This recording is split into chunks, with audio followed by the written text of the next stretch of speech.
Yes, I'm back. Thank you. No, please have a seat. Please. Every month and a half, how do I do it? Hello, skeptics and believers alike, and welcome back to Cryptid Canvas. Today we will be exploring the sky of Dundas Island, the forest of New Guinea, and even a cryptid celebrity. Thanks for watching, and let's get into it.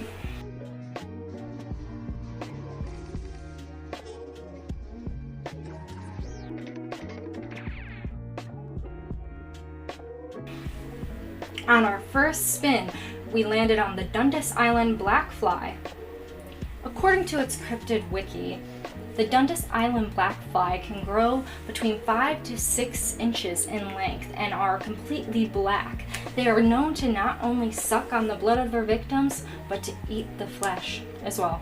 They are said to hunt for hours and not give up until their prey has entirely left the island, but they themselves seem to not be able to leave. The flies are said to have enough venom to kill a cow.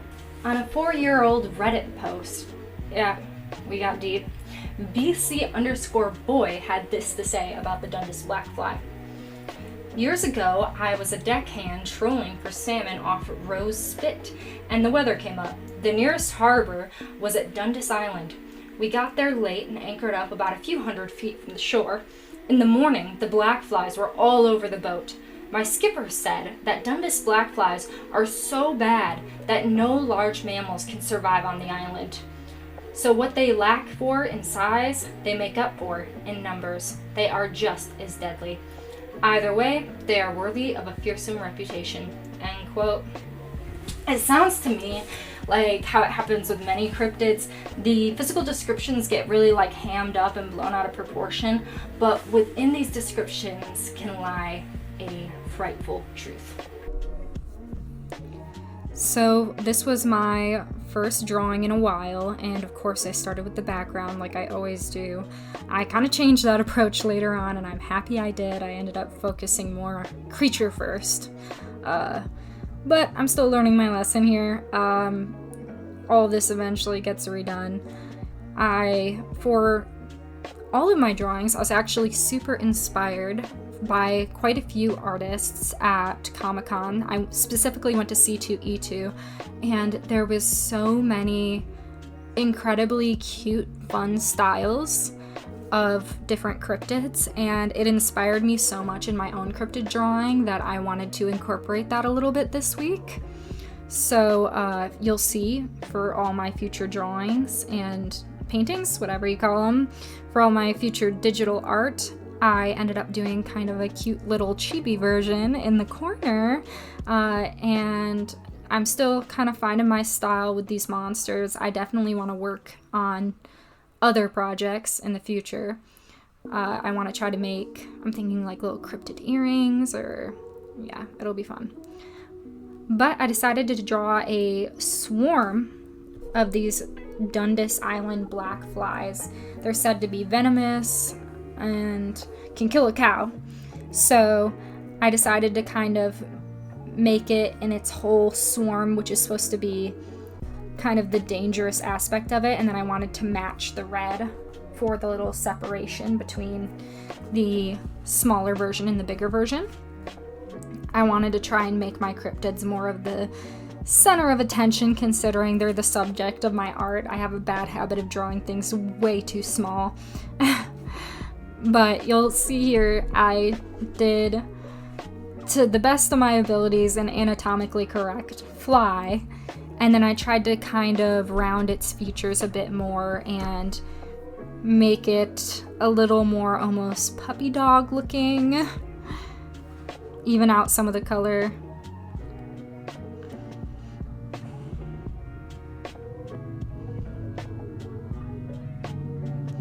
You can see I added the little red blush, and I'm like, oh, it's finally coming together a little bit. I believe I ended up changing the color later, but I was like, oh, he needs to look like a dog almost, legs in the front and back. I still added them. They're, I made them hairy and little and all that, but I was going for cute here. Yep, and then I went ahead and fixed the blush. And that's it.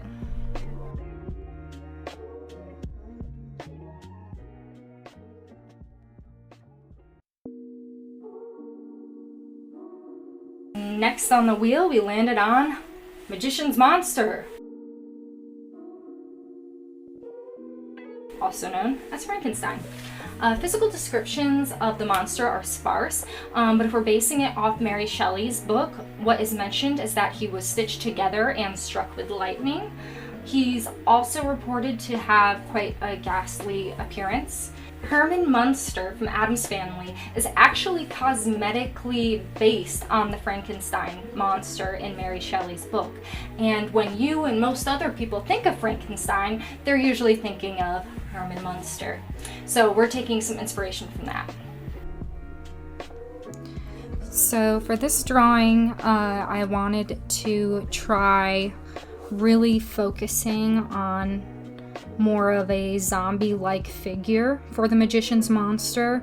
I wanted to make it very kind of emaciated. There wasn't a lot of physical description in terms of the Magician's Monster.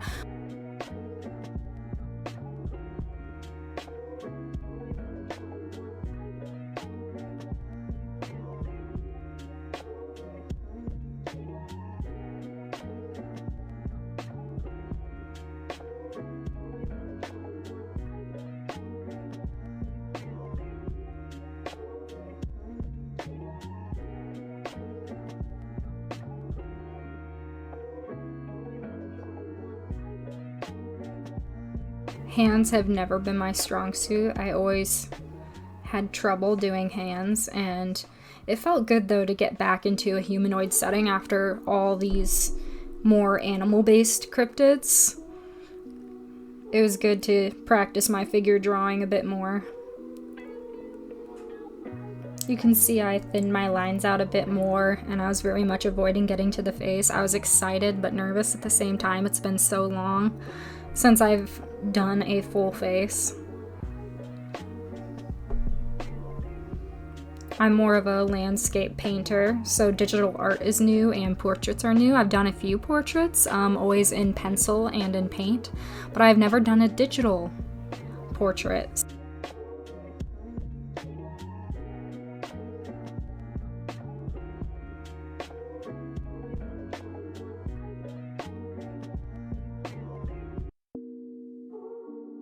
This is the point where I started to get really excited, looking up some inspirational castle background. I wanted to make a very spooky scene. I love doing scenery, so I got a little carried away with this one.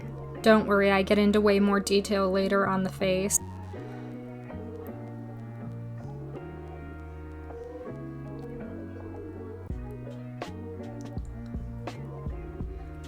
This was probably one of my favorite little cutifications that I did. I thought he turned out so good. I had so much fun doing his little anime bangs. It was hard to get cute eyes because they always ended up being like a little bit uncanny. But I wanted to very much like cartoonify him and make him very cute, simple.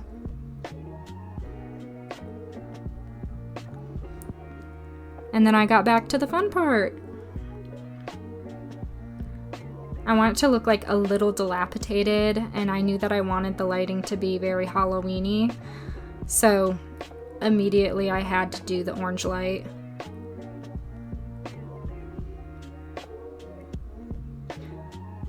I looked up some castle inspiration, but I ended up kind of freeballing it on a lot of it, so I was just kind of trying to feel out what pattern worked best. I had so much fun doing the lighting for this one. It has been a while since I've super gotten into it, but there was that really annoying little white spot. I could not figure out where it was coming from. I tried erasing it on every layer and it was just imaginary. Just a little boarded up window over it. Kind of cheating, but it looks good. And that should do it. That is my Magician's Monster. If I had spent a little bit more time, I definitely could go crazy detailed, but I'm very happy with kind of the cute little rendition I did of him.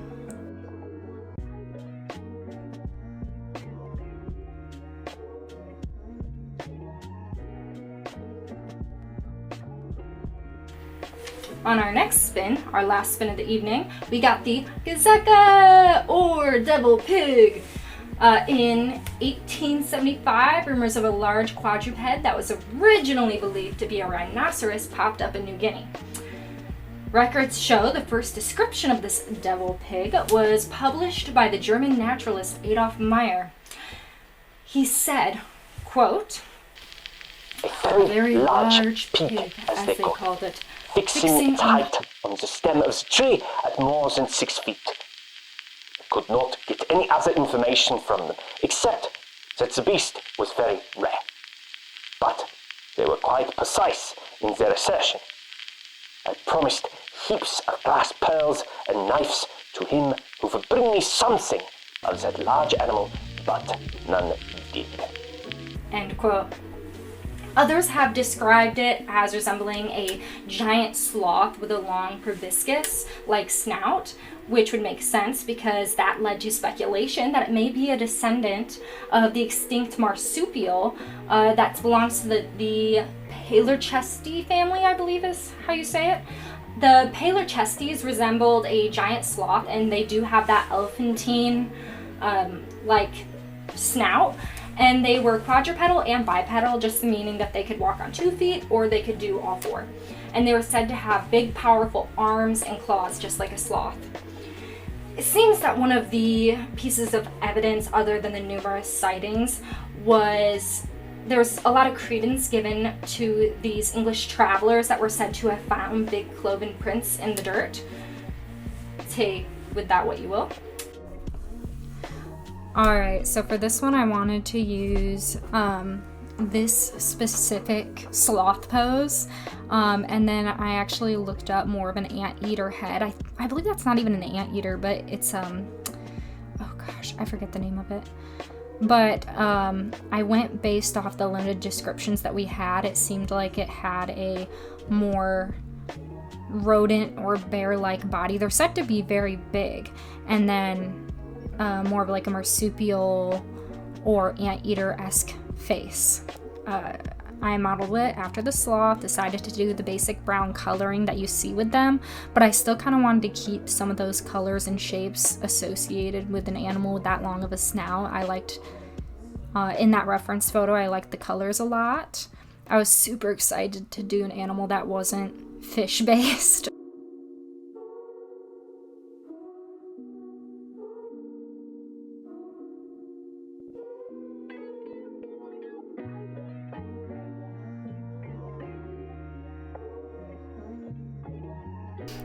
For the kind of the cute version, I ended up looking up a baby and kind of basing it off that.